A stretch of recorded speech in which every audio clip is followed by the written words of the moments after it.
بندوں کے حقوق میں ظلم کرنے کی سزا کیا ہے؟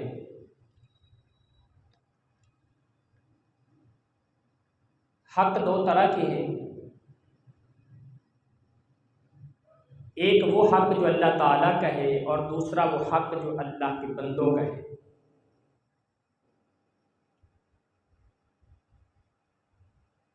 البتہ کچھ حقوق ایسے ہیں کہ جو اللہ کا حق بھی ہے اور اللہ کے بندوں کا حق بھی ہے۔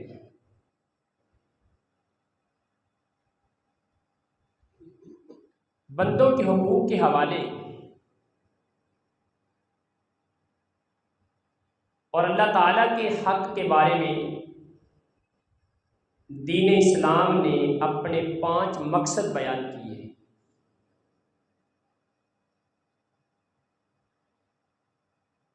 اللہ تعالیٰ نے دین اسلام کیوں نازل کیا؟ اس دین کے مقرر کرنے کا فائدہ کیا تھا؟ اور ہمیں اسلام کا کلمہ پڑھنے کا حکم کیوں دیا ہے؟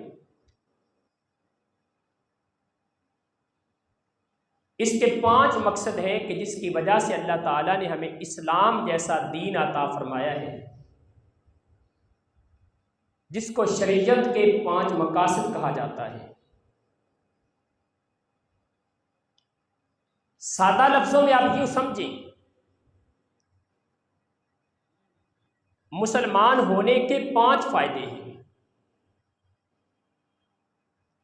اسلام قبول کرنے کے بعد ایک بندے سے دوسرے بندے کو 5 فائدے ملنے چاہیے، اور اللہ تعالیٰ بھی ان 5 فائدوں کو قبول کرتے ہیں اور اپنے بندے کو عطا کرتے ہیں۔ ان کو شریعت کے مقاصد کہا جاتا ہے، اور شریعت کے مقاصد میں سے پہلا مقصد ہے حفظ دین۔ اسلام قبول کرنے والے انسان کا دین محفوظ ہو جاتا ہے۔ اس کا دوسرا مقصد حفظ جان۔ کلمہ پڑھنے والا مسلمان، اس کی جان بھی محفوظ ہو جاتی ہے۔ اور تیسرا مقصد ہے حفظ مال، اس کا مال بھی محفوظ ہو جاتا ہے۔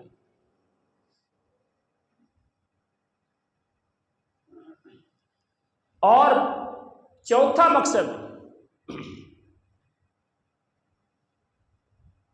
حفظ عقل۔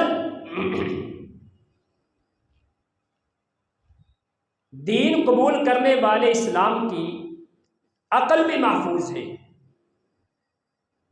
اس کی جان بھی محفوظ، اس کا دین بھی محفوظ، اس کا مال بھی محفوظ، اس کی عقل بھی محفوظ، اور 5ویں نمبر پہ اس انسان کی عزت بھی محفوظ ہو جاتی ہے۔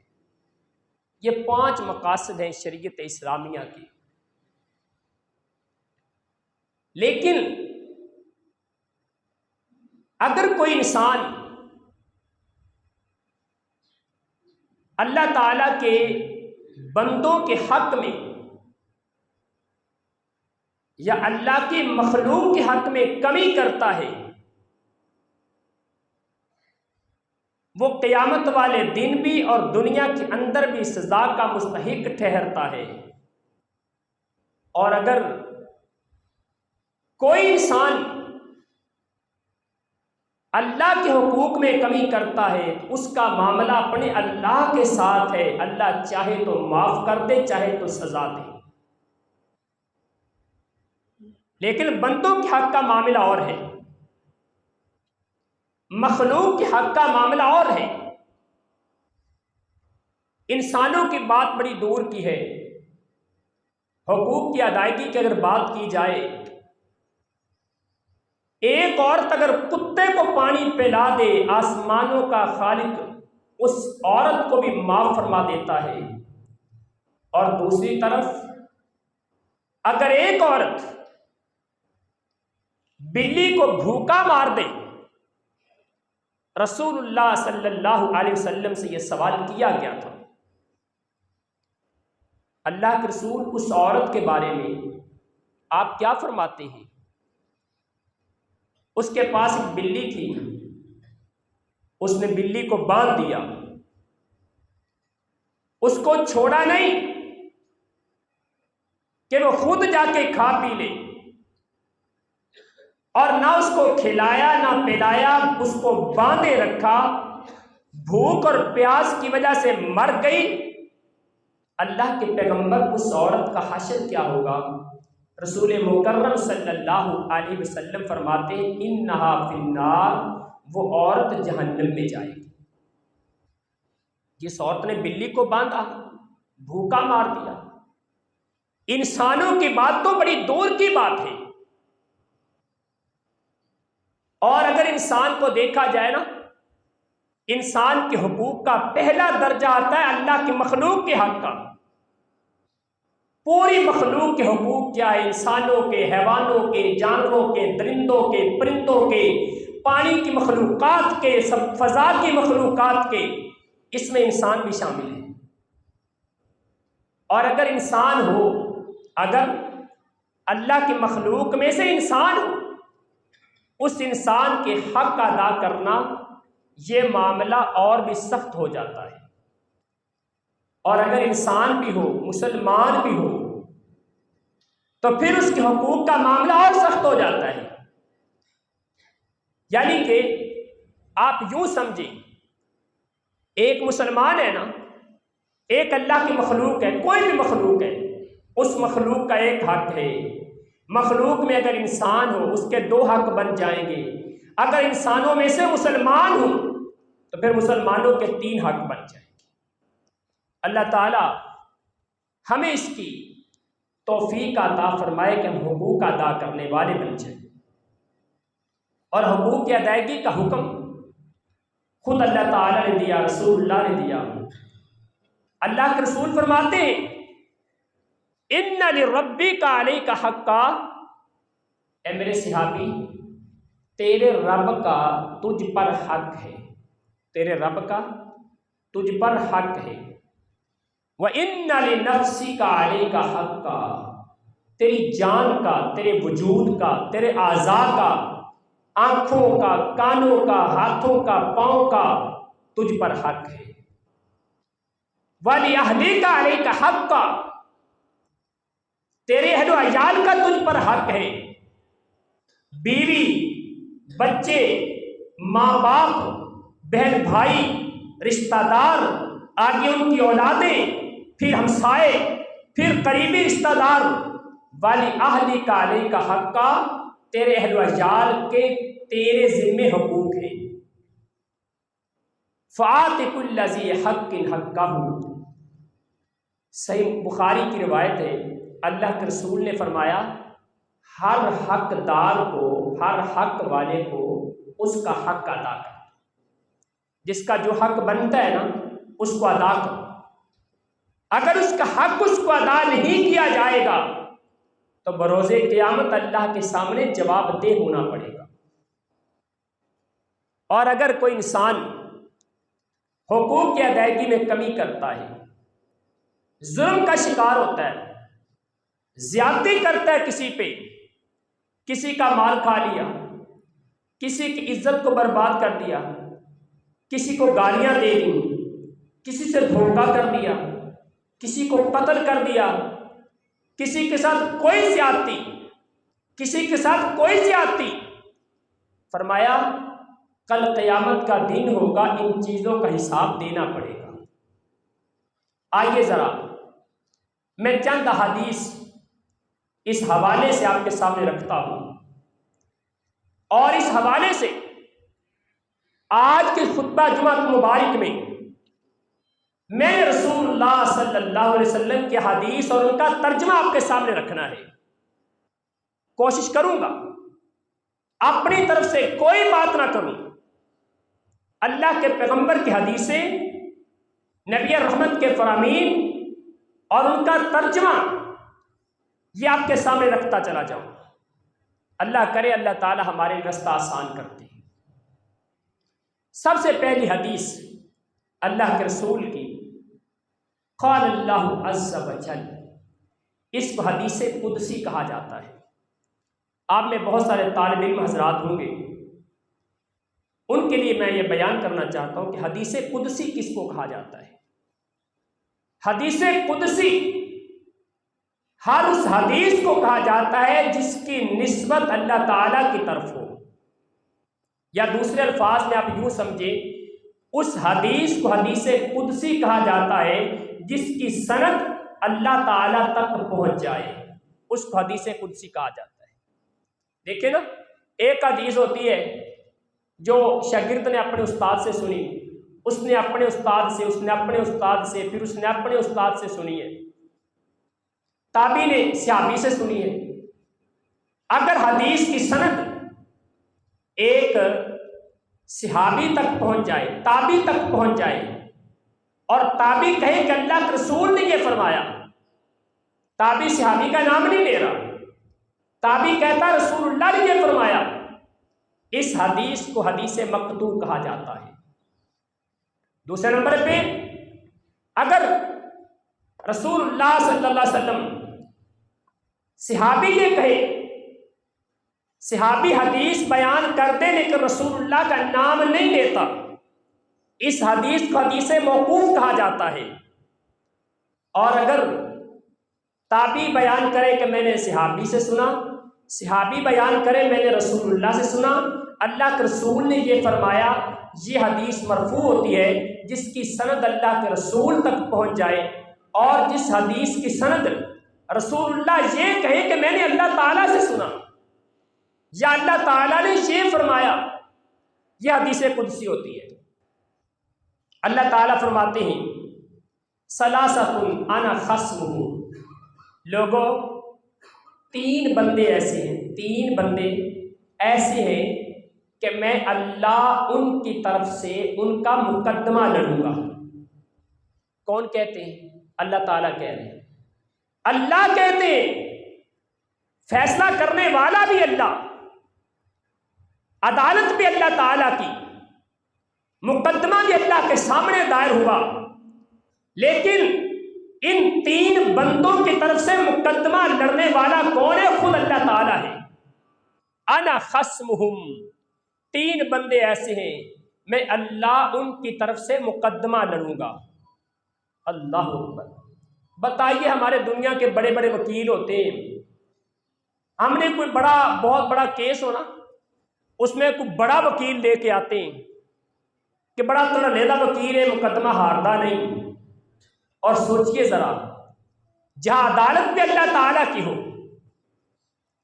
آسان لفظوں میں پتہ کیا ہوتا ہے؟ وکیل ہار جائے نا، اسی کہنے ہیں دوسری پارٹی نے جج خرید لیا ہے، دوسری پارٹی نے جج خرید لیا ہے، اسی وکیل خریدیا، سونا جج خرید لیا۔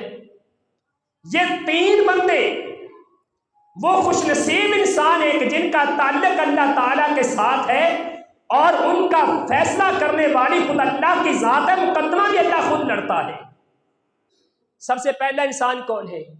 رجل آتا بی ثم غدا، ایک بندہ وہ ہے جو میرا نام لے کے، میرے نام پہ وعدہ کر کے، میری قسمیں کھا کے، میرے نام کے واسطے وسیلے دے کے کسی کے ساتھ کوئی معاہدہ کرتا ہے، کوئی بات چیت کرتا ہے، کوئی ڈیلنگ کرتا ہے، ثم غدر، پھر دھوکہ کر جاتا ہے، اللہ تعالیٰ فرماتے اس بندے کی طرف سے مقدمہ میں خود لڑوں گا۔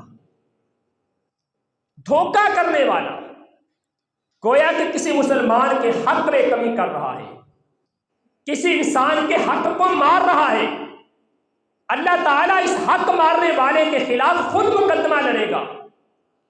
اور دوسرا بندہ وہ ہے وَرَجُلٌ بَاحُرًّا ثُمَّ أَكَلَ ثَمَنَهُ، کسی آزاد بندے کو پکڑا، اس کو فروخت کر دیا، اس کی قیمت لے کے، پیسے لے کے خود کھا گیا، اللہ فرماتے ہیں اس کا مقدمہ میں اللہ خود لڑوں گا۔ جناب زید بن ثابت رضی اللہ تعالی، زید بن حارثہ رضی اللہ تعالی غلام نہیں تھے، مکہ کے ایک آدمی نے اغوا کیا، اغوا کر کے مکہ میں بیچ دیا، غلامی کی زندگی بسر کرتے رہے۔ جناب خبیب رضی اللہ تعالیٰ عنہ ان کو گرفتار کر کے مکہ والوں کے ہاتھ میں فروخت کر دیا گیا۔ کسی آزاد بندے کو پکڑنا، اس کو فروخت کر دینا۔ اور ہمارے بھی ایک بادشاہ سلامت گزرے تھے، آج کل ان کی حالت کچھ اللہ تعالیٰ معاف فرمائے، قابل رحم ہے۔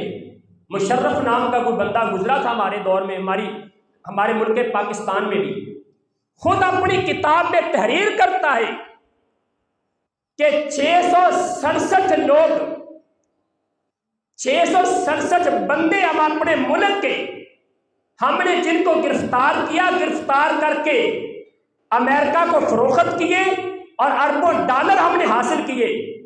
آزاد لوگوں کو خرید کر ان کو فروخت کرنے والے، ان کو گرفتار کر کے اغوا کر کے بیچنے والے اور ان کی قیمت کھا جانے والے، ان کا مقدمہ اللہ خود لڑے گا۔ اور تیسرے نمبر پہ فرمایا رجل استاجر اجیرا فاستوفى منه ولم يعطه اجرہ۔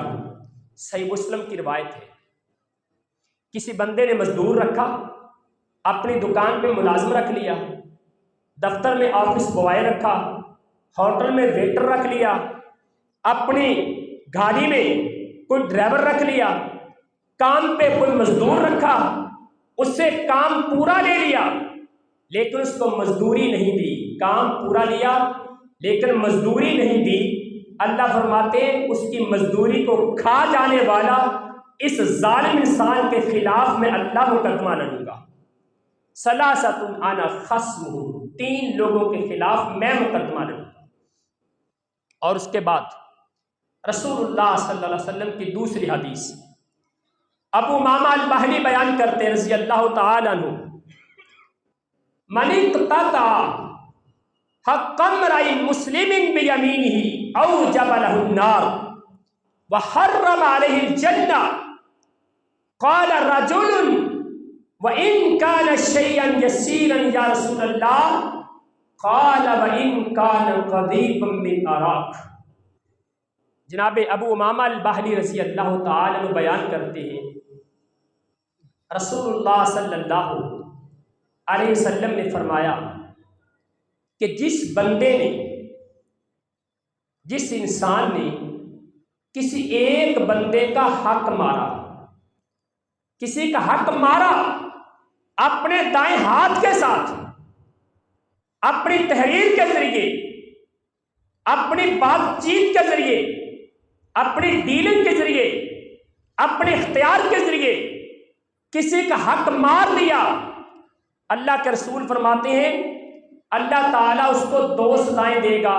پہلی سزا اس کے لیے جہنم واجب ہو جائے گی اور دوسری سزا اس پہ جہنم، اس پہ اللہ تعالیٰ جنت حرام کر دے گی۔ بھئی جب جہنم اللہ نے واجب کر دی تو پھر یہ کہنے کی ضرورت ہی نہیں تھی کہ اس پہ جنت حرام ہوگی، یہ کہنے کی ضرورت نہیں تھی۔ لیکن اللہ نے پھر ساتھ یہ بھی کہہ، رسول اللہ نے یہ بھی کہہ دیا اس پہ جہنم تو حرام ہے، اللہ اس پہ جہنم تو واجب ہے لیکن اس پہ جنت بھی حرام ہو گئی ہے۔ وہ انسان زندگی میں کبھی جنت میں نہیں جا سکے گا جس نے کسی کا حق مارا۔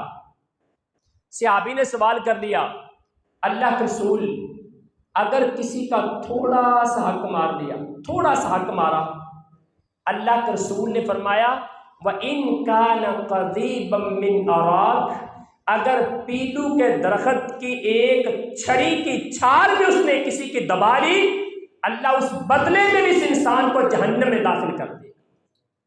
بھئی ایک چھڑی ہوتی ہے نا، اب چھڑی کے اوپر ایک چھلکا ہوتا ہے، چھال جس کو کہتے ہیں، اگر کسی نے اتنا حق بھی مارا کسی کا، اس حق کے بدلے میں بھی، آج تو پتہ نہیں ہم کتنے کتنے ظلم کر جاتے ہیں، کتنی کتنی زیادتیاں کرتے ہیں، اللہ تعالیٰ ہمیں محفوظ فرمائے۔ اور رسول اللہ صلی اللہ علیہ وسلم کی تیسری حدیث ہے، پیغمبر کائنات محمد رسول اللہ صلی اللہ علیہ وآلہ وسلم نے فرمایا اتدرون ما المفلس، میرے صحابہ یہ بتاؤ